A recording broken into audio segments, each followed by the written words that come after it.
We just need this one feature. Can we just get this on the roadmap? What's the best way to help that salesperson understand why it's not happening? Help them feel like, okay, I get it. Is it exactly what you said? Like, okay, we could change everything. Here's the story points you have this quarter. Well, are you assuming that PM is the head of product or empowered enough to make the decisions? I'd say, yeah, that PM could put something on the roadmap if they think it's important. The reason I'm a little confused, just because I want to get it right, is Yeah. I'm hearing, which maybe isn't what you said. What I'm hearing is a junior IC rep is talking to kind of a more mid-level product person about the roadmap. Yeah. That's and that's, you want to have that. That's like one of the reasons we actually go to the office, because those discussions don't happen on Zoom, Lenny. They don't happen. And you want those discussions to happen, but you don't actually want them empowered. You want them to say, listen, I will talk to my boss. That's the right answer. It's too confusing. This stress between product and sales is a good thing. It's a sign of a well-run B2B company when there is stress between product and sales. It's a good sign. It is a good. If there's no stress, you're not in enough deals. You're not in enough deals if there's no stress. But the stress has to have enough process, even in a startup, that it doesn't break. Because as your question alludes to the fact, it can break organizations again and again, right? People resented on either side, right? And so this is one thing where the answer has to be, look, we can chat about it over lunch. We can chat about this and actually, you've got a good idea, you're individual contributor. I'm going to tell my boss on Monday that I think we should do that. I'm going to use a little social capital to say we should do this, but you got to push the decisions up. That's as far as I'm going to make recommend. Otherwise, instead of that one stressful conversation at the VP level, you've got 100. You've got 10 times 100. And again, they're fun lunch conversations, but they wreck you. So the advice there is basically talk to your manager. I'll talk to my manager. They need to hash this out. It's not my call. I think you got to push it up, and I think you got to force the VP of sales and the VP of product to have this weekly meeting about the budget. And that will force them to have enough organization on their team so that it can all be surfaced up. Because that means they each have to have a meeting with their team for 30 minutes each week and say, I'm going to put up on the whiteboard, guys, to my sales team. I'm going to put up on the white.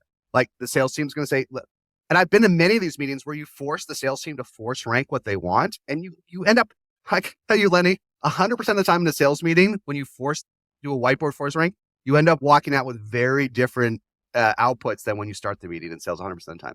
On the product side, you need to do the converse. You need to say, we owe sales 10% of our points. So we're going to put in a weekly, in our team meeting, we're going to put in 15 minutes of our team meeting.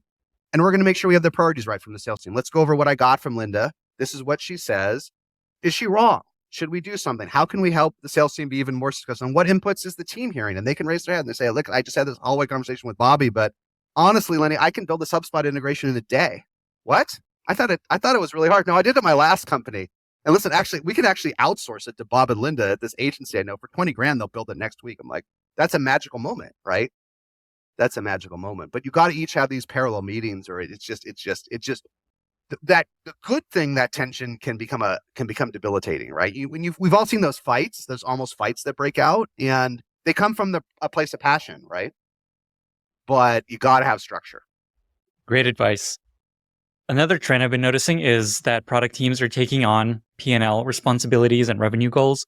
What's your sense of, is that good? Is that bad? How do you think about that for product teams?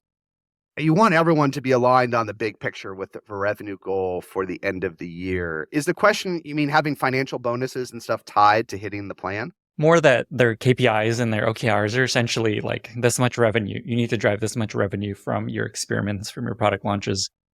As you can see, I have a lot of opinions on things here that are data-driven, their life experience. This one, I need another year in the oven.